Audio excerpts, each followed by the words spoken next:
to me about your work with and connection to Atlanta, because it's influenced some of your music, hasn't it? Yeah. Would I be wrong to suggest that? No. Talk to me about Atlanta and Chevy Price.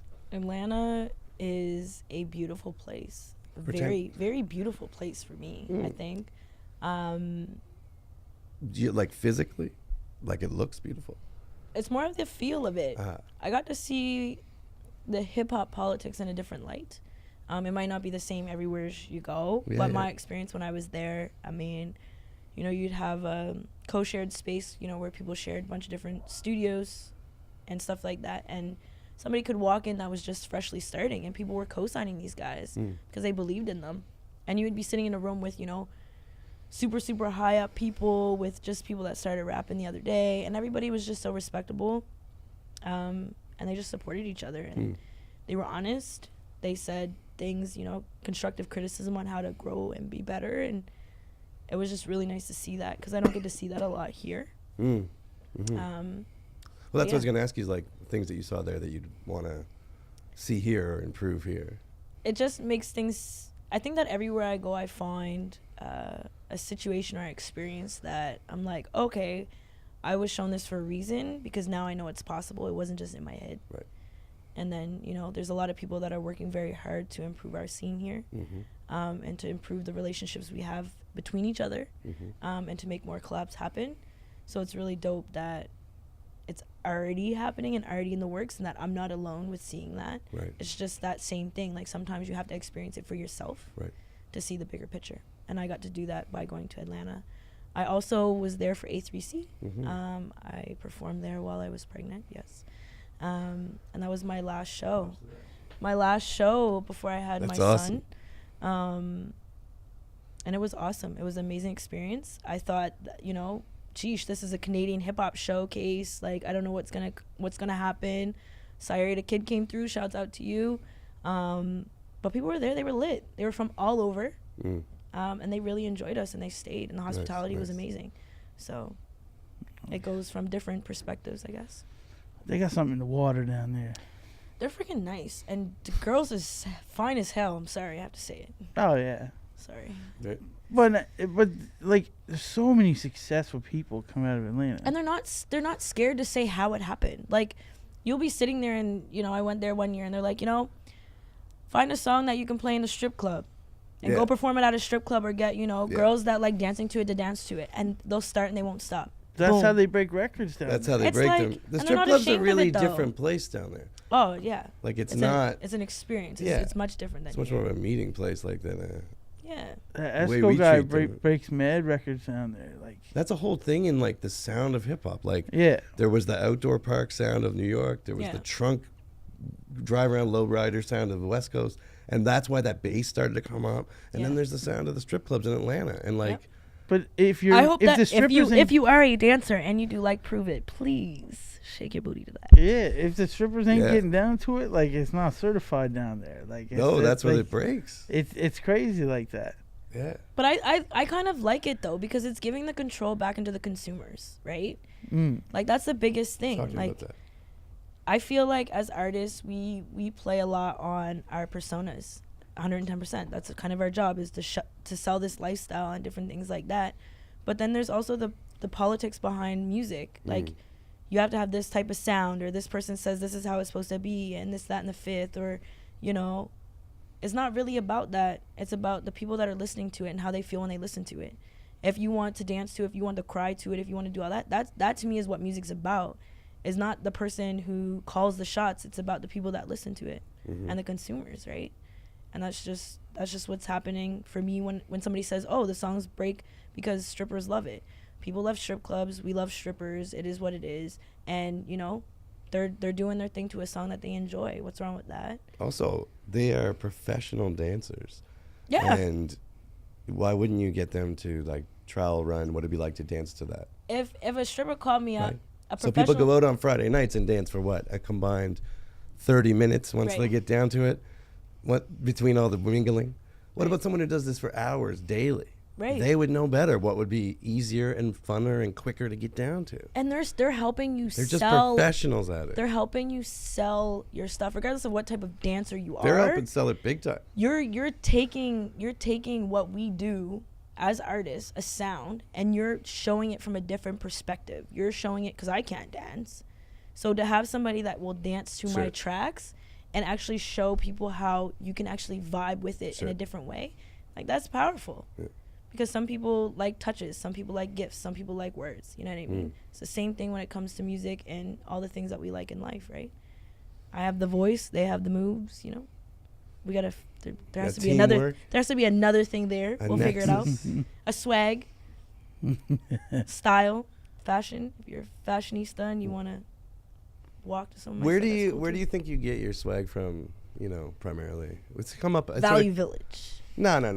I don't mean that. I'm serious. But like people go to Value Village and look whack, and there's people that go to Value Village and look fly. Yo. So how do you become the second one? You listen. I don't know why people think that, you know, everybody has all the money in the world. I definitely don't. I know a lot of people that don't, and they still, you know, buy a bunch of expensive stuff. But it's like priorities. I'm weird. I'd rather make sure, like, you know, the breakfast club at a school, they got some food that day. Because, like, that's our future. That's really, way like, better. That's way more important. Chances are I won't have a retirement plan, but at least I won't have to worry about having extra money come in. I can go live in a bigaloo, whatever you call them, a friggin' trailer in the middle of an island and be chilling out because I know that everybody else is cool. People were fed. I can't. Winnebago? No. Bungalow. That's it. The devil is Bigaloo. I told you, man. The devil is dropping words in your ears, Chevy. Bungalow. I could live in a bungalow. I'm satisfied with that, knowing that there were people that were given the opportunity to go and be the best person that they could be. I'm okay with that. I don't need to have $100,000 or $1 million. I don't need to have all of that, because at the end of the day, what is it worth when the world's gone to shit, right? That's the truth. In my eyes, might not be in everybody else's. No word. But yeah, I don't know. So, as someone who's advising, you know, people at points in their career as they're coming up, what's the biggest tip you give, sort of blanket statement to people, you know, what they're young and they're cutting their teeth, they may be a couple of years in the game, right? You know, what's the biggest advice you'd give them? What's something that you learned that it's the same thing with, you know, me shopping at Value Village and me getting a pair of Vans there for $10. I like Vans. The Vans were good quality. And they were $10. Now I got, you know, extra couple dollars to go to the studio now. I figured out a way to get what I wanted and I needed. Obviously, footwear is an essential. But by cutting corners and figuring out my way to do it. Right. It might not be everybody else's way to do it, but it's my way to do it. Right. And I kind of tell everybody the same thing. I always make sure that whatever person that I work with, they paint their own picture of what they want or what they think they want first and foremost. I will always say that. If you want to work with me, have your blueprint there, your vision, whatever it is, your goals for 6 months to a year to whenever, have it written down, because I want to influence the least amount of things as possible. Right. Like 110%. I think that's a great teacher myself. I don't want to tell people how it's done, because I might work with somebody that might be, you know, a president somewhere else, or like, you know. The way I see it on that mission is that, like, they have their sort of A and their B, like they want to get there, but they don't know. And how. they just get distracted. Yeah, they don't know how, or they get distracted by this cool other thing over here that you got thought about while you were trying to get over here. And it's just, I find when I'm teaching or instructing, it's like, just keep you on that. That's all I want to do. Kind of help you back to the path you already picked. Just like, go back on over there. That's what you're doing. Because write down that idea, but later. Yeah, because at the end of the day, like, if people wake up and they choose to not want to do it anymore, I don't want it to be because of me. I want them to genuinely be like, I just don't want to do it. It's not for me. Right. Like, that's something you have to figure out for yourself. Like, there's points in my career where I'm like, or my journey, I should say, where I'm like, man, maybe I shouldn't be a rapper. Maybe I shouldn't be a songwriter. Maybe this isn't what I'm good at. I could still do it as a hobby. I will always do music. It's just something that I love to do, but not at this magnitude, right? Sure. But then I'll go work a 9 to 5, and I'm like, shit, this sucks. Like, I'm really not good at this stuff. I'm really not good at not necessarily having a boss, but having a boss that's so just structured. So like you have a boss is a boss is a boss, and everybody's boss has a boss, and it's just like, it's just too structured. Nobody's growing. You work for companies that don't want to see you go from a salesperson to a manager. And it's just like the economy just kind of shits on you. Whereas being a rapper, it's like, hey, if I don't have a retirement plan, then that's fine. At least I'm doing what I love every day, and it's opening other avenues for me, like working with communities, like working with other people. And I think that's the cool part about actually chasing your dreams and being who you want to be. And I want other people to see that too. So if I'm working with somebody, I always say shoot for the stars and land in the clouds. Even if you want to be a rapper and you don't end up becoming a rapper, you might become an A&R. You might have a record label. You might end up becoming a manager. You might work for a non-for-profit that helps around arts. There's so many different things that you can do. And who wants to be an 80-year-old rapper? Oh, wait. But no, we have to make sure we keep options open because we don't really know yet. Right. Like, I'll be 25 in a couple months, and I'm like, shit, I don't know. I don't know what I want to do. I wanted to be a car mechanic. You know, I wanted to do a bunch of different shit, and it's just like, I don't know. All I know is that I like making music. I like going out and doing shows, and wherever this takes me, I'm cool with it. Word up. So I try to make sure everybody knows that too. Word up. When this project, Repent, is, where can people get this? Where should they head to find it? Bandcamp / Shevy Price. And I have hard copies still. I tend to... I think Bandcamp's a good spot. But what do you tend to do with hard copies? Hard copies is when I go and I have a show and somebody gets mad lit. Yeah. And then I'm like, you know, just for you being awesome and just vibing with me. Boom. Thank you. Right. Kind of thing. So that project's out, which means something's cooking in the hopper. Maybe. So In the hopper. In the hopper. What's the hopper look like? The Harbor Hopper? no. Did I say that right? Not at all. Not at all. Not the Harbor Hopper. The Hopper. I think that's from a kid's book I've been reading with Baz. It's like the place you put concrete before it goes out, like the chute of the pump truck. So you're cooking in that thing? Yeah, man. Cooking in the hopper? No, it's just...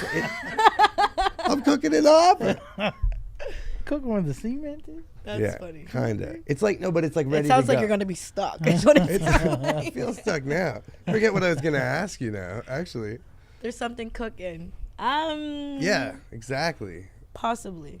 I should have said on the back burner, but I didn't want to. One thing that is cooking is that I've been doing a lot of features lately. Lex, talk to me about that. It's been really, really nice. Who have you been featuring with? I can't say. They're not out yet. They're not out yet, but you know. How many have we done recently? By we, I mean you. And by I have two that have been finalized. Okay. And then I have about 5 more that I have to do. Holy moly. And record them. What? They're written. I just need to record them. So, what do you enjoy about the feature that's different than like writing for your own? It's more like, for me, the people that I'm doing, some of the people that I'm doing features with are people that I respect 110% that are in the scene. And for me, that's kind of like, hey, you're working hard, you're earning it. Yeah. We want to make some music with you. Because for me, the people that I have around me, they wouldn't go put me on a track when I'm not ready. Right. That's setting me up to fail. That's, you know, who wants to do that? But I'm at a place now where it's like, oh, this is a nice little challenge. You believe in me. Now let me underpromise and overdeliver. And then it's like the shock value that comes with that. They're like, damn, that was dope. And it's like, hey, I still got the juice. I like it. I like making people that support me proud. It's a really dope experience, and it's really cool. That's awesome. Plus, it's really cool to be on people's records. I would think it'd be fun as a songwriter, especially and you identified yourself as that, not just an MC, but someone who's really a songwriter. Yeah. The ability to kind of play a little more different, not characters, but it's sort of in and out, right? It's not like, it's not fitting in a whole, well, maybe it is fitting in a whole album, but it's still for you coming in, it's this one-off thing, right? It's not part of the whole project. Or is it? Or well, because it's multiple spots. I don't know. Right? I don't know. But it's about the experience, though, right? So I might do a song that I would never do by myself, and I might just do it as a feature. Right. And there might be something that I really like about it. That's what I'm saying. But I wouldn't know that I like it until I tried it. That's what I'm saying. So there's something special about doing them that, like, you might find something, hey, this was different. I'd say the whole, like, Dean Brody, I mean, that's a great example of, like, a wild, really cool. Not feature, but he was like, you guys were more but you never know. You never know where it's going to take you, though, right? Like, it's just people sharing passions, and you guys could be from completely different lifestyles, different ages, different sex, different everything, and just being able to like share those moments with each other. There is so much power in that, and the fact that we love to do something and we can relate regardless of who we are. Like, even with the Dean Brody thing, like, I never thought that I would do this record and I would be flown to Mexico and I would shoot a video in Mexico and people would ask me for my autograph, like, oh, you're on this song, like, this is dope, like, and I'm just like, I'm not the cool one, he is, like, you know what I mean? Like, I'm no, still underground, right? But like, but in the country world, you're the cool one, super cool one. So all those did you perform at the award show? So those are the other things too, right? Like, so here's a guy that wanted to take a risk, right? A huge risk. The country world and rap, I mean, you see it happen in the States, but you don't see it happen a lot in Canada. So he took a risk and he was like, I really want to show the best of both worlds, and we did that. And then it's like, okay, we went to Mexico, we shot a video for it. It's over 600,000 views. You know, there's people that might not like it, but there's a lot of freaking people that do like it and will stand by different. Is it country? It might not be country to you. Is it a mashup of cool things? Yeah. Do you rock with it? Yeah, then cool. But then at the same time, I'm a local underground artist, and I take pride in that. Regardless of if people say that I'm overly successful or, you know, I'm locally famous or different things like that, I'm still a local underground artist. That's my reality. And the fact that then I got to go to the Budweiser stage in Toronto and perform, that was one of the biggest country shows ever. He's like the Drake of country world for the Budweiser stage. And I got to go on there and perform in front of altogether for the two shows, it was over 15,000 people in the course of 3 weeks. So like, I got to do that show, and then people, I didn't know, like, I was really anxious, I was really nervous. I mean, his whole team, everybody was really, really sweet to me, very, very nice. But still, when you walk out on stage and the fans see you, you don't know how they're going to perceive you. And as, you know, soundcheck was cool, and then I seen it filling up, and filling up, and filling up, and then I'm like, oh God, I'm going on later. This is crazy. This is going to be nuts. And then I go on stage and people are screaming for this song. And I'm like, the consumers are taking the power back, and this is awesome. They're saying what can happen and what can't happen. And then I got to perform at the Canadian Country Music Awards. They booked a rapper again. I mean, it's been done before. But they booked this song to be performed at the award show. And we weren't on a small stage. The layout of the stage was beautiful. It was tasteful. Somebody actually took time to build this for us. Like, I felt super special. I was really nervous that cameras were coming at me and stuff like that, so I thought I was gonna freak out. But that's what happens. Like, I got to have the whole mainstream experience by this one thing. Wow. So that's why I'm like, collabs, bring them on. Let's figure it out. Let's do it. That's amazing when you said, like, I think for people that are watching this, who know, like, the rap world but don't know the country world, when you could describe him as like the Drake of that stage, you know. He's huge. I know, but like that, just as that comparison to that, I'm mocking for people who think about it that way, like somebody that Drake would bring out and do the same thing with is like, holy moly. Like, you're not coming in. It's not small scale down here somewhere. It was a really serious thing. And like you said, like, it's awesome. A lot of people don't talk about it, but a lot of people that I respect see it and show gratitude. Like, we even came in here and I recorded again with IV. And we were in here and I was like lost. I was like, I don't know how to even speak on this. Like, I don't know what you guys want me to do. Do you want me to be Ratchet Chevy, Gangster Chevy? Which one you want? What, like, us? Like, well, no, I was asking Dean, like, when we were recording, I was sitting there and I was lost, and everybody legit, it was like, just do you. And it was like, every time I got more comfortable with doing me, it got better and better and better. And it was a really awesome moment that I was able to be that local underground artist in that situation. Like, nobody asked me to change who I was. Beautiful. At all. That's awesome. So that was the powerful part, right? Very. Same with everything else. When it came to the award show, I was like, what y'all want me to wear? Like, I ain't never been to a award show in real life before. Blake Shelton walked by. I'm like, shit, I'm starstruck right now. I don't know what to do. Like, this is crazy. Was Gwen there? No. I know she's hot too. Jeez. But yeah, they were just cool with whatever. Like, I wore a pair of like jeans and a hat that said cool on it.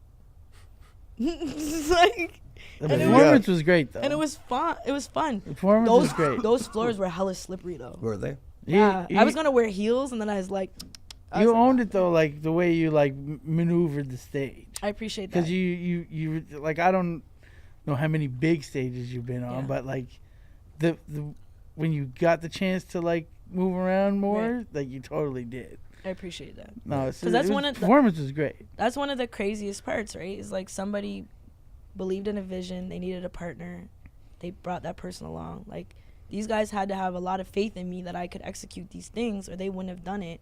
And I didn't even think that I could. Right. And these are complete strangers, you know what I mean? So you never know what you can actually bring out of somebody until you actually experience it. No, so that's incredible. The whole thing I really, really appreciate, the whole RGK team, the Open Road Records team. Like, those guys are just beautiful people. And I mean, I'm still in the hip hop world. I didn't trade genres. I didn't do any of that, you know. No, you just made some good music that really people like. Chevy's country single coming out next month. Yo, the one thing that really makes welcome to the cut, man. Welcome to the cut. That's rude. To all of our fans who are watching because they love you, you know what I mean? Like, there's gonna be those people that they don't mess with hip hop at all, but they're here because they're like, I'm a country fan who follows Chevy now. Yeah, there's a lot of really cool people that are like that. Shout out to all those people. Yeah, 100%. And they just like me, which is weird because, like, you know, whatever. But I'm weird, so for people to actually like enjoy me as a person or through online, it's really weird for me because it's like, do you like the serious Chevy or do you want the silly Chevy? What Chevy you want? Like, I think that people sometimes enjoy it takes me a minute. the fact that you are all of those things instead of just one, you know? Like, yeah, but there's some people, if people are just one way, they're pretty boring. I know. I don't like being boring. But there's there's a lot of country fans that actually have stuck up for me that still might not be fans of Chevy as a whole, but they've actually stuck up for me and the whole situation and being a part of it, which is really dope.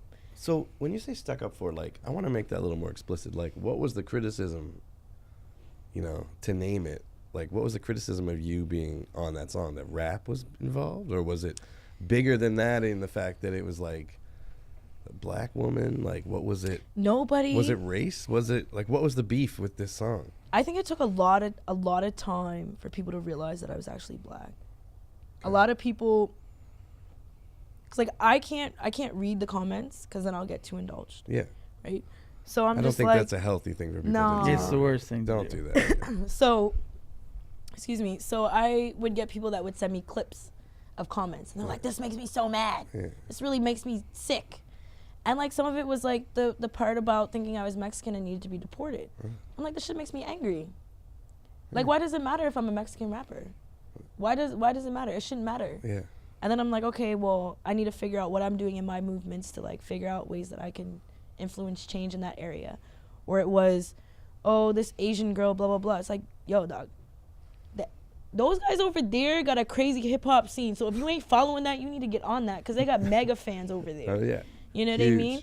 It's just narrow-minded people, right? So then when you see people kind of come, not necessarily come to my rescue, but, like, stick up for me, or somebody sends me the clip, and then you see the comment underneath, but, like, someone's I like pushing it, back. like it might not be country, but I like it. I still rock with it. I'm still playing with it. I mean, somebody was playing if we got 40,000, you know.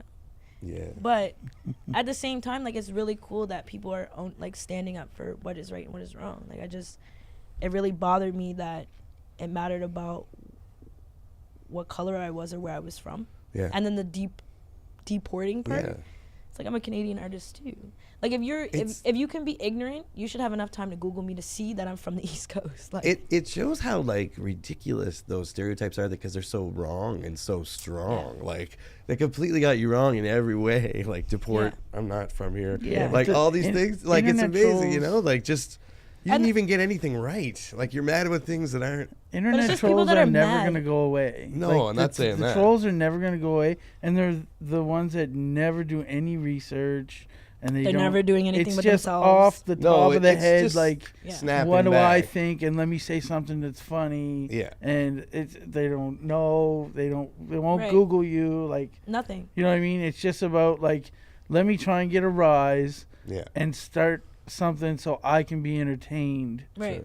By having people comment back, and then we can start this war going on. Yeah. It's so cool though, because like I never had to say anything, and for the people that did check people that were trolling, it was like they just got it and they just said it and it was done.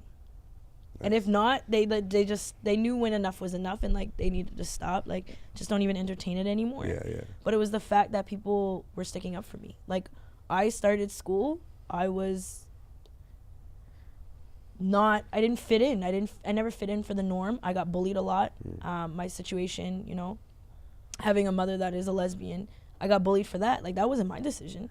Like that's just life. And I'd have boys that would beat me up all the time, and I'd have to have family that came to my rescue. So that was my norm. And then as I got older, I kind of became the bully, and I didn't really want to accept other people because I didn't know how to accept myself. And there was all those evolutionary things that had happened.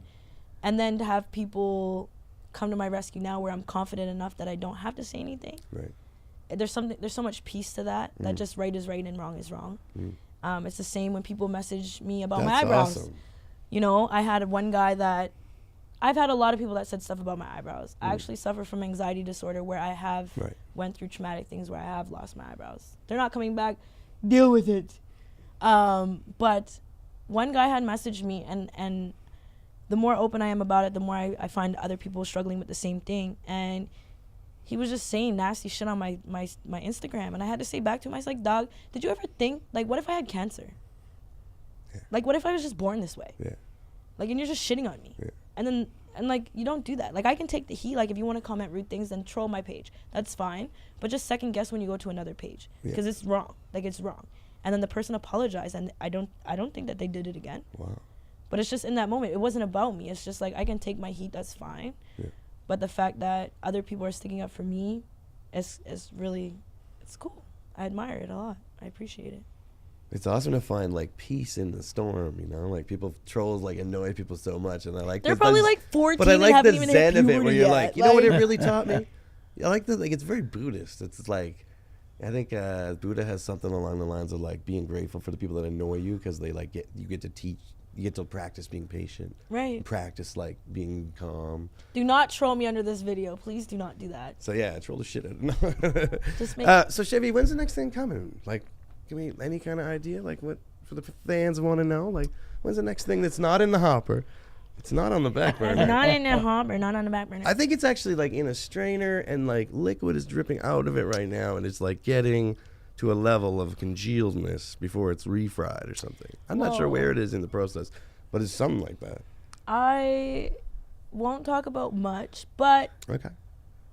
Time to Waste is out. It's on my SoundCloud. There it's also on all the streaming redirect. Platforms. We also have Prove It Out. Totally two different feels. Make sure you download both of those. Yes. Also, the Prove It video is now out. Show a little bit of skin, so make sure your little one is a little bit away. Yeah. But then everything else is really under wraps until I head to the Netherlands in May. You are, this is new news, like very recent. Yeah. Taking it to the Netherlands. I'm going to Rotterdam. Why are you going to Rotterdam? I got booked for 3 showcases, I should say, at a conference and festival called New School Rules. Hell yeah. So what is New School Rules? It's kind of like Music Week, what we do down here. Showcase artists, talk about the business side about it. Right. They have influential people come in, delegates and stuff like that. But yeah, it's international this time. That's a big look. Which is pretty crazy. That's a big look. Yeah. That's awesome. Shouts out to Henka. Beep, boop. When do you go over? It's May 18th to the 21st. Hopefully, maybe going over a little bit early. I'm hoping. Right. I'm very blessed to be able to do that, and hopefully I go over and make everybody happy. Will you come back here and talk with us again when you're back and like report back and all hopefully it wouldn't just be me. You guys might have to get a bigger setup. There might be like 10 of us going bring over. Bring a gang back? We're always evolving around here. We're always evolving. You might have, this might have to be floating. a whole big thing, because guess what? I hope I'm not the only Scotian that's going. Okay, I see what you're saying. If you've got an invitation, make sure you go. Let's figure it out how you can get there, and let's show it. You know what I mean? I'm excited to meet up with some of the other people that I met at Music Week, including Fat Philly. Shouts out to you, bro. Shout out to Fat Philly, man. He's that guy's man. dope as hell, man. I know. He throws a big festival every year, too. Fire Festival. Right on the beach. I'm not ready for that. You need to look up the footage of that festival, It's man. All right. lit. Literally. Lit. Place is going off. Oh, shit. Yeah. I'll show him after. Don't worry. All right. But no, I get to connect with all those guys, and Henka as well. A beautiful woman. I got to actually be mentored by her at Music Week. Right. This past year. It was really cool to be able, Dana, set up a bunch of stuff for the women in Nova Scotia music. And it was really nice to actually be able to sit down with somebody who has, a family of their own, has their own responsibilities and stuff like that, and be able to relate with me, and understand kind of the things that I go through. So I got to experience that, and then I also had to show and prove. So we got to do a showcase with. Yeah, it was a great time. Yeah, it was an urban showcase that happened. Ivy was behind me. In Truro. Shouts out to Truro. You guys are hella lit. Yeah, Truro's underrated that way. I ended up on the cover of their newspaper and everything. Damn, like, shit was dope. That coverage is good. Like, good media coverage in Truro. Yeah. But yeah, I still had to show and prove. Like, everybody that I meet is 100% honest with me. Like, either you're serious about this or you're not.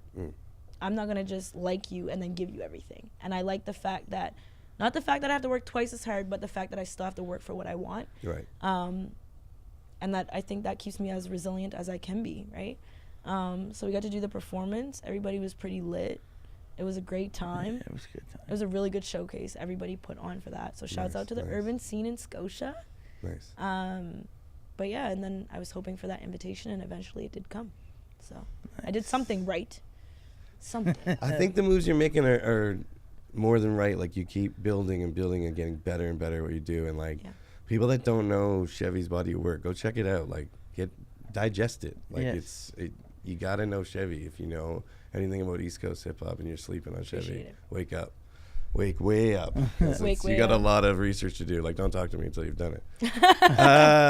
Chevy, I'm also out here. I'm in the community. Like, I'm not a stranger. Hell yeah. Let's bust that misconception, Yeah. Walk up to Chevy and be like, "What's up?" I bet you as secret soon as handshake that you don't know about. People look so serious at me, but as soon as you smile, I instantly smile. Oh, I see. I'm a hugger. You can give me hugs if you want. Like, shit. There you go. We can go for coffee. Damn. I don't check my phone a lot. Careful. This is going out to like a lot of people. So like 10 to 12 people. Just say what's up when you see me. Like, and it is what it is. Word. At the end of the day, like, I don't want anybody to feel that way. Like, when I moved out west and I couldn't even smile at a baby without somebody feeling uncomfortable. Like, that was weird to me. Like, I feel like being a Scotian person, there's a culture behind that in itself. Like, the maritime hospitality, like, that's a part of that. And I really want people to know that I'm down for it and I'm here. Sometimes I'll look serious. I'm just probably got my head in the books trying to work on something or trying to maneuver something. But other than that, like, I'm here, I'm present, and I'm happy. Look in this camera right here and give you shout outs to people that need them, want them. Oh man, shout outs. Hit them. Shout outs. And while you do that, think about the video that you want us to throw too, because we want to, go out on an artist choice. Ooh. Yeah. So who needs the shout outs? Shout out to everybody down home that is continuing to do their thing regardless of the obstacles and challenges, especially the urban scene. Big shouts out to the J-Mains, to the Thrillers, to the Ghetto Soxes, to everybody, even the producers. Unfortunately, producers don't get enough credit down home. Hopefully we give them more credit where credit is due. Shouts out to you guys, Catfish and DJ IV, for having me. on the cut. And recognizing that I am a female in hip hop, and I'm also a rapper. Biggest point. Shout out to my son and my family and Team Shevy Price. Beep boop. I want to ask you one thing before we get out of here, though. The features you said you were doing lately. Yeah. So, like, are these features bringing beats that you're right up your alley, or are you finding yourself, like, stepping outside the box a little bit? Are they beats you maybe would have never thought you would rap on? Or One is a party song. That's a great question, Ivy. And I'm really bad at party songs. Really bad. Because usually when I'm partying, I'm drunk. So I don't remember. I'm just thinking. Other than lap dances. But Praying for Love is a good jam. But he brings the party. With the scratching, he totally brings the party. You think? I think he totally brings the party. Especially when he's got to have something to scratch, though. Put a little something. He's got to have something to scratch, right? Like, you know, like just a little sprinkle. Yeah. I'm not saying it's a vibe. It's I'm not taking anything away from that, but you got to have something to work with. Oh, I'm not taking credit for No. Oh, well, I'm giving everybody credit. It's a vibe, but I did it. He makes it the party, right? Like I could actually picture myself in the club with the scratching, right? I could see it. But I played in the club too. Cause you're just the best. I played in the club. He's of course, yeah, I played in the club. I was there when he played in the club, and people were still dancing. I was like, this is crazy. I'm so easily satisfied. Like, I just appreciate the love. But yeah, no, one is a party song. I definitely was really nervous to do it. I haven't collabed with this person since probably around 2014, I think it might have been. So it was really cool to be put on this person's album. The next person, their project is going to be hella dope. And the fact that I get to put a verse on their project is amazing. I'm trying to say this without spilling the beans, so bear with me. But yeah, I'm just worrying. Like, I'm really excited for this one because I legit felt overly honored that I was asked to be on a record. Like, I'm like, shit. Overly honored. I was like, shit. What is above honored? I was like, shit, I must be really doing something right because I'm a fan of both of y'all heavily. And like, oh, man. What is this? And it's a different type of vibe for me. I definitely go a little more old school hip hop on it. And I'm feeling it. Right. And then I get to, the other features are more branching out to different people. You know, I'm collabing with an artist from the islands. I'm collabing with an artist from Montreal. Bunch of different people from all over. So nice. I'm getting to vibe out on a different great vibes. way to build that material and those experiences for that next solo project. Seems like the great thing to do. Yeah, I just like the fact that people are actually trying to reach out to me more. Like 100%. Like, that's awesome. I'm not as active as I could be in some aspects because I really enjoy the eye-to-eye contact with people, the in-person experience. Right. That's my favorite part. We can be whoever we want to be on social media, but I want to know the real you. True. You know, if I'm going to waste my time, as people say, getting to know somebody, I want it to be the real them. Rather than somebody that they pretend to be. Because that only lasts for so long, right? Like, and you might be hella cool, but you just don't know it yet. So, that's my thing. Thanks, Chevy. What song are we going out on? Send us out. My song? Yeah. Yes. What video? Why not? What video? Let's do Prove It. Right here. All right. Call it, introduce it. You're the VJ here. Alrighty. Stepping up to the VJ. See, he couldn't help himself. It's He couldn't help Chevy Price. Chevy's batting 303 with 23 doubles. We have to get him this gig, like, really bad. And she's now going to be introducing a video. And the video is... She's 3 for 4 when introducing videos. All right. Go ahead. I'm out. Are you okay? Yeah. You can do it one more time. Cut my mic. I might have to. Just be on edge the whole time. Anyways, Catfish needs a job working some games. So if you have any youth games coming out, he is your hostess with the mostest. So. But anyways, so Shevy Price featuring Lilly Black, Prove It, shot by Homemade Films and produced by Alvy the Skywalker. Right now. There you go. Salute for coming through, Chevy. Thank you very guys. much. I really appreciate you guys Thank so you. much. And Thank we're you. gone. Shouts out to the Cut Podcast. Boom. Hey.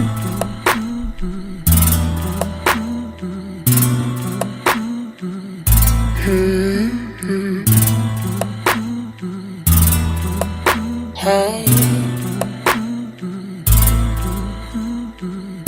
Normally I don't like your type. Make me a believer of your hype, babe. Now do it, prove it, do it, prove it, do it, prove it, do it, prove it, babe. Normally I don't like your type. Make me a believer of your hype, babe. Now do it, prove it, do it, prove it, do it, prove it, do it, prove it, Shevy Price. It's like I live life twice. What you want? I won't ask you twice. Sons are so nice. You talk big, but do you live that life? Can you send it to the afterlife? All it's not lives. Is it a bet that you gon' come and stretch it? If I throw it back, is you gon' come and catch it? If you hear it purring, then come and pet it.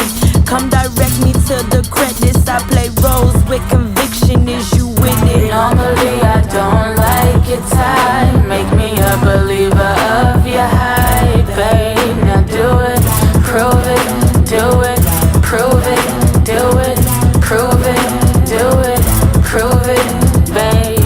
Normally I don't like your type. Make me a believer of your hype, babe. Now do it, prove it, do it, prove it, do it, prove it, do it, prove it, babe. I got you, right where I want you, You got me, right where you're supposed to. So where do we go from here? Never shy, if I want it, I get it. So direct, so don't say you don't get it. A license to kill if you want it, come hit it. Now where do we go from here? My current location should be where you guessing. I'm anxious, relieve all the pressure. Ain't talking about vocals when I say in session, let's get it. Normally I don't like your type. Make me a believer of your hype, babe. Now do it, prove it, do it, prove it, do it, prove it, do it, prove it, babe. Normally I don't like your type. Make me a believer of your hype, babe. Now do it, prove it, do it, prove it, do it, prove it, do it, prove it, babe.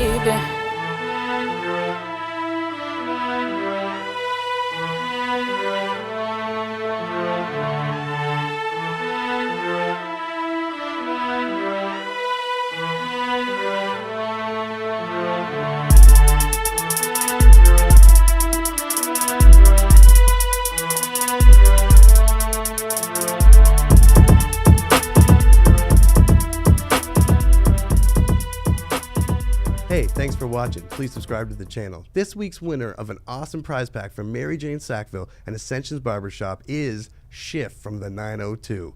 If you want to win awesome prizes like Shift, go subscribe to our channel and enter to win a box of papers from the Canadian Lumber Company. Subscribe right now. Peace.